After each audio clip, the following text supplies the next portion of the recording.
सुबह के 7:30 बजे जब निधि स्कूल के लिए तैयार हुई तो चुपके से ऊपर मम्मी के बेडरूम में गई। धीरे से डोर सरकाया, देखा तो सारा सामान बिखरा पड़ा था। नीचे ड्राइंग रूम में आई तो पापा सोफे पर बेसुध सो रहे थे। अपने रूम में आकर उसने अपनी गुल्लक में से 50 रुपए निकालकर पॉकेट में रख लिए। बैग उठाकर बस के लिए निकलने लगी तो सरोज आई। निधि बेटा, आलू का पराठा बनाया है, खा लो। निधि ने मायूस नज़रों से सरोज आंटी को देखा।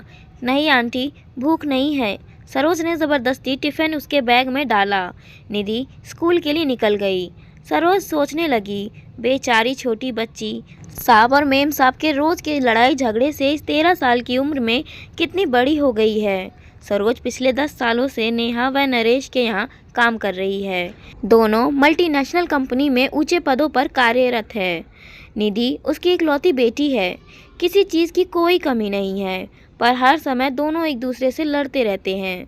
नरेश पिछले कुछ समय से नेहा से तलाक चाह रहा है और चाहता है निधि की जिम्मेदारी नेहा उठाए, और नेहा निधि की जिम्मेदारी नरेश को देने के साथ जायदाद में हिस्सा चाहती है। इस कारण दोनों लड़ते रहते हैं। बच्चे की जिम्मेदारी कोई नहीं लेना चाहता, इसीलिए दोनों एक दूसरे के लिए अपशब्दों का इस्तेमाल करते हैं। बेचारी निधि स्कूल से घर आकर अपने कमरे में दुबक जाती है। केवल सरोज आंटी से ही बात करती है। रोज़ की तरह नेहा और नरेश ने नाश्ता अपने अपने कमरे में किया और ऑफिस के लिए निकल गए। करीब 12 बजे स्कूल से कॉल आया कि जल्दी हॉस्पिटल पहुंचो, निधि को चोट आई है। हॉस्पिटल पहुंचकर पता चला कि निधि बहुत ऊपर से सीढ़ियों से गिर गई है। आईसीयू में रखा गया था। ऑपरेशन की तैयारी हो रही थी। सिर में बहुत गहरी चोट आई थी। ऑपरेशन शुरू हुआ पर जिंदगी मौत से हार गई। नेहा और नरेश स्तंभ रह गए। उन्हें ऐसा झटका लगा था कि अपनी सुध बुध ही खो बैठे थे।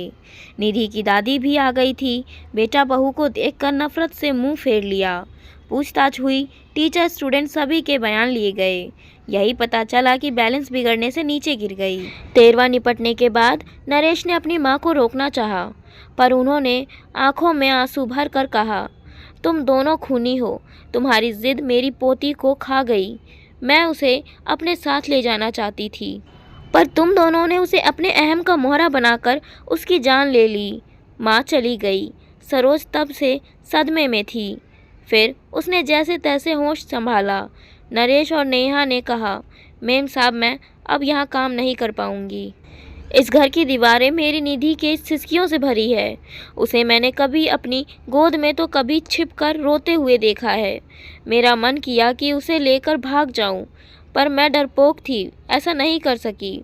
अगर चली जाती तो शायद आज वो जिंदा होती। नरेश और नेहा के पास अब शायद कहने को कुछ नहीं था। जैसे जैसे दिन बीत रहे थे, उनका लड़ाई झगड़ा एक अजीब सी बर्फ में तब्दील हो चुका था। उनकी सारी भावनाएं अंदर ही अंदर एक खामोशी अख्तियार कर चुकी थी। संडे का दिन था। बड़ी मुश्किल से नेहा ने निधि के रूम में जाने की हिम्मत जुटाई थी।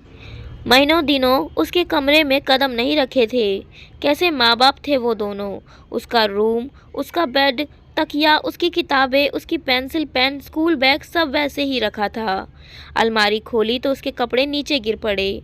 उसका हल्का ब्लू लाइट सूट जिसे वह अक्सर पहना करती थी। नेहा रोते हुए उसमें से सामान निकालने लगी। तभी उसके हाथ एक ब्लू कलर की डायरी लगी। उसने कांपते हाथों से उसे खोला। आगे के कुछ पेज फटे हुए थे। पेज दर पेज टूटे दिल की दास्तां छोटे छोटे टुकड़ों में दर्ज थी। मम्मी पापा, मैं आपको डियर नहीं लिखूंगी, क्योंकि डियर का मीनिंग प्यारा होता है। पापा, आप मम्मी को कहते हो तुम्हारी बेटी, और मम्मी, आप पापा को कहते हो तुम्हारी बेटी। आप दोनों क्यों नहीं कहते कि हमारी बेटी। अगले पेज पर था, पता है जब मैं मामा जी के घर जाती हूँ, मामा मामी मुझे बहुत प्यार करते हैं। मामी अनु को जब प्यार से मेरा बच्चा कहती है तो मुझे लगता है कि मैं प्यारी बच्ची नहीं हूँ। मम्मा, मैं तो आपका सारा कहना मानती हूँ, फिर भी आपने मुझे कभी मेरा बच्चा नहीं कहा। एक पेज पर लिखा था, मम्मी, मैं जब बुआ के घर जाती हूँ तो वो मुझे बहुत प्यार करती है, पर खाना हमेशा नक्श की पसंद का ही बनाती है। मम्मा, मुझे राजमा बहुत पसंद है। मैंने आपको बनाने को कहा था, पर आपने कहा मुझे परेशान मत करो। जो खाना है सरोज आंटी को बोला करो, वो बना देगी। मम्मा, मैंने राजमा खाना छोड़ दिया है, अब अच्छा नहीं लगता। पापा, मुझे आपके चिल्लाने से बहुत डर लगता है। पापा, मैं आपके साथ आइसक्रीम खाने जाना चाहती हूँ। आप कहते हैं कि आपके पास फालतू चीज़ों के लिए टाइम नहीं है। पापा, जब चीनू मासी और मौसाजी मुझे और विपुल को आइसक्रीम खिलाने ले जाते थे तो वो कभी ऐसा नहीं कहते। पता है मम्मी, मैं अपने घर से दूर जाना चाहती हूँ, जहाँ मुझे ये ना सुनाई दे कि निधि को मैं नहीं रखूँगी, जहाँ पापा के चिल्लाने की आवाज़ ना सुनाई दे। पापा, अगर मैं बड़ी होती तो मैं आप दोनों को कभी परेशान नहीं करती, मैं खुद ही चली जाती। मैं आप दोनों से बहुत प्यार करती हूँ, आप दोनों मुझे प्यार क्यों नहीं करते? एक पेज पर लिखा था, I love you Saroj aunty, मुझे प्यार करने के लिए, जब मुझे डर लगता है अपने पास सुलाने के लिए, मेरी हर बात सुनने के लिए। अंतिम पेज पर था, दादी आई लव यू, आप मुझे यहाँ से ले जाओ, आई प्रॉमिस कभी तंग नहीं करूँगी।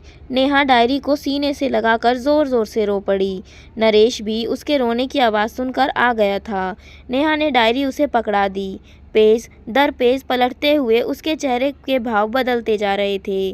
वह खुद को संभाल नहीं पाया, ज़मीन पर बैठ गया। नेहा रोते हुए बोली, नरेश, पता है वो एक्सीडेंट नहीं, आत्महत्या थी, सुसाइड था। जिस रिश्ते को हम बोझ समझते थे, हमारी निधि ने उससे हमें आज़ाद कर दिया। नरेश, हम दोनों ने अपनी बच्ची का खून किया है। नरेश फूट फूट कर रो पड़ा। यह कहानी हर उस घर की है जहां माँ बाप बच्चों को सामने लड़ते हैं या घर टूट कर बिखरते हैं, और उन टूटे रिश्तों का सबसे बड़ा खामियाजा बच्चे भरते हैं। अगर आप अच्छी परवरिश नहीं दे रह सकते तो आपको बच्चों को जन्म देने का कोई अधिकार नहीं है।